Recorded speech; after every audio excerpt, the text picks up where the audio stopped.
YouTube removed the public dislike count on all videos, and I have a couple of thoughts.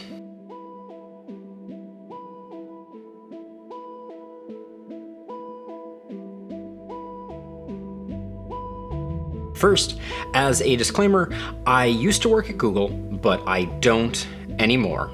And all of the statements and opinions that I'm making in this video are as a dude with a couple of YouTube channels. Everything we discuss is going to be based on completely public discourse and information, and everything that I say are going to be my own personal opinions. The change that I mentioned at the beginning of this video was the removal of the dislike count that was next to the dislike button that is down and right of the video that you're currently watching and every other video. The button isn't going anywhere, but the number to the right of it that denoted how many people had clicked it is no longer there, and there is no way for the public to get access to the number of dislikes that any given video has any longer. The public outcry on this has been pretty one-sided and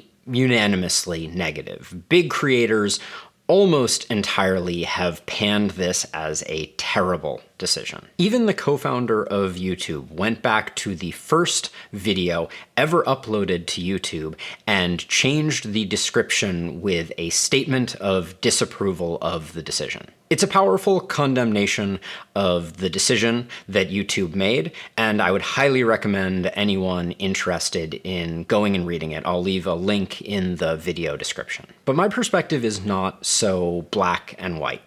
If we're being honest, the more I think about it, the more I think this might actually be a good decision by YouTube.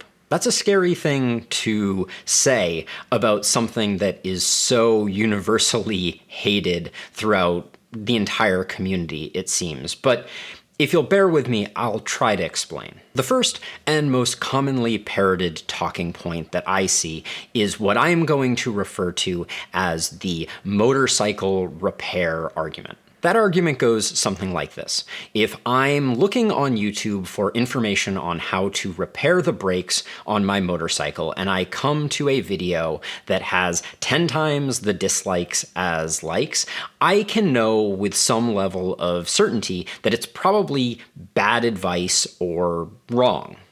And if I were to not have that information and followed that brake repair video, well, then my brakes might fail on my next road trip and I might end up dead in a ditch somewhere. It's an extreme example, but it speaks to the importance of this signal as a mechanism for people to separate good videos from bad videos on the platform. It also does a good job emphasizing the reality that YouTube is a place that people go to find critical information about important things. And it's true.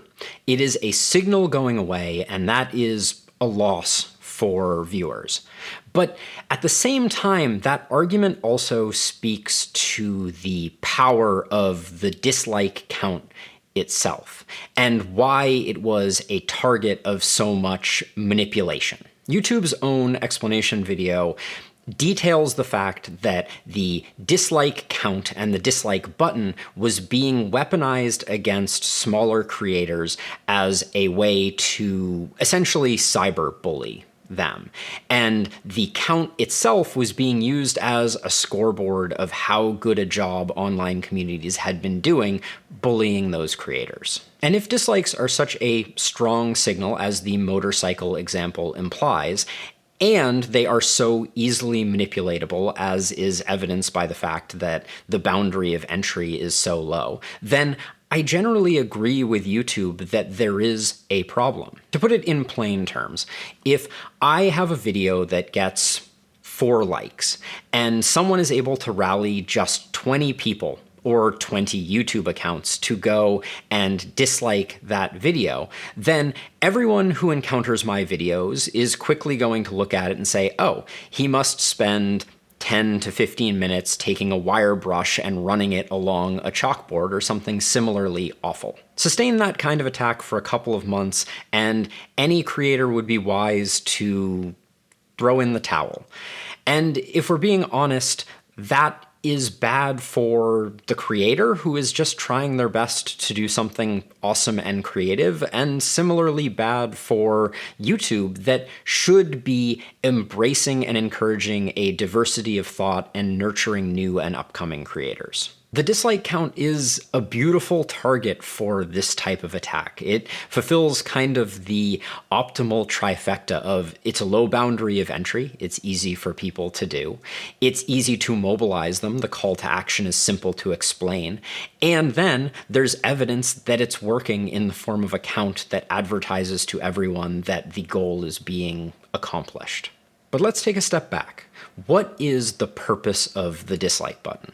Not to be too circular, it is to express personal dislike for a video. Historically, the purpose of the dislike count was to share an aggregation of that sentiment with potential future viewers. The issue, as I see it there, is that there are many reasons to dislike a video. It doesn't always boil down to fighting disinformation or trying to avert automotive disasters. And I think that it is human nature to assume that we can read the tea leaves. We can look at the dislike count on a video and omnisciently understand why it happened.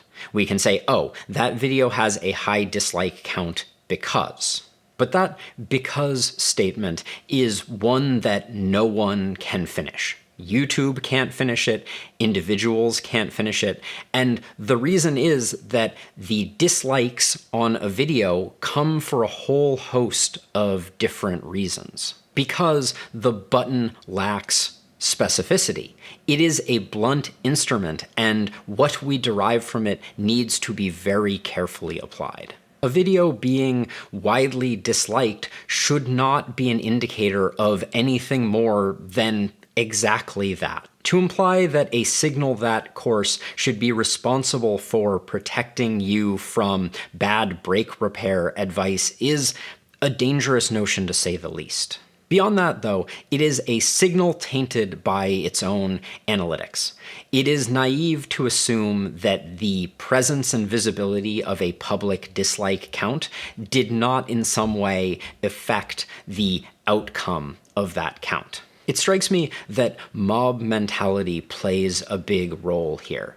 It feels good to be in the majority, and having a public dislike count makes it very easy to know which is the right side of history. And that good feeling, the desire to dole out internet justice and drive up the dislike count, innately damages the value of the dislike button itself. In my eyes, the value of the dislike button is not to be justice's scales or the thumb in the dam holding back the flood of bad videos. Instead, it has the much more modest goal of helping YouTube to understand what you like and don't like, to feed its algorithms and its ability to personalize recommendations to you.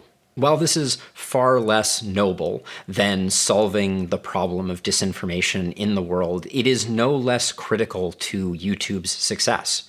YouTube's success is driven by providing content to users that drives engagement in those users. Watch hours. But to that end, YouTube has so many signals of the quality of videos that are not gameable like dislikes. I suspect dislikes aren't even used heavily in YouTube's evaluation of the quality of videos. Coming back to the motorcycle brake problem again. The problem of disinformation is a large and profound one, but one that is by no means unique to YouTube. Google search, as an example, would be in similarly hot water if it served up results for motorcycle brake repair that were dangerously ill-informed or created maliciously to harm people. And somehow it manages to avoid this problem without the presence of a count of how many people disliked a particular article, or for that matter, even the ability to explicitly thumbs down an article because you didn't like it. In both Google and YouTube's case, I think that the wisdom of the crowd is surfaced in search results not based on explicit ratings or interactions, but instead based on the subconscious interactions that those systems have at their disposal to understand the user's relationship with the content. Those interactions are free of gaming and manipulation, and as a result, much safer to distill wisdom from. However, all of this is not to say that the removal of the dislike button on YouTube is not a wildly self-serving action that is cloaked in the guise of trying to help small creators. Megacorporations being dislike bombed for tone-deaf videos is a relatively common occurrence on YouTube that often shows up in the news. YouTube itself fell victim to this with its final rewind video, which was disliked nearly into oblivion. For brands that lack self-awareness, YouTube can be a very dangerous place. It's not hard for a mega corporation to accumulate a staggering number of dislikes to the point where it becomes newsworthy. And all of the people that are clicking that dislike button feel the smug satisfaction of having stuck it to the man. So getting rid of the newsworthy scoreboard is incredibly good for YouTube's bottom line. It makes YouTube a much safer place for those tone-deaf brands to ply their wares. And if we're being honest, that tone-deaf video isn't going to appear tone-deaf to everyone. And the lack of a count to indicate how hated it is may mean that it is well received by some fraction of people who don't look at it particularly critically. YouTube's video on this change felt bad because it billed it as a change that was primarily for small creators, when looming in the background were a great many ulterior motives that clearly were also drivers in making the decision. For me, though, that doesn't change the reality that YouTube is, at the end of the day, not a democracy of ideas. Voting for or against a particular video does not change the likelihood of YouTube's algorithm playing it to millions of people or letting it die in obscurity. The dislike count's purpose was as a warning for potential viewers, but in that purpose, it was tragically manipulatable and decidedly blunt. As a result, the count had a tendency to become the stocks in the public square, where megacorporations or creators were publicly shamed for some perceived wrongdoing. And I think the shaming aspect of it felt good for the shamers, but overall was a pretty toxic feedback loop. Losing information always feels bad, but perhaps in removing the incentive for gaming this particular signal, we will ultimately improve the signal.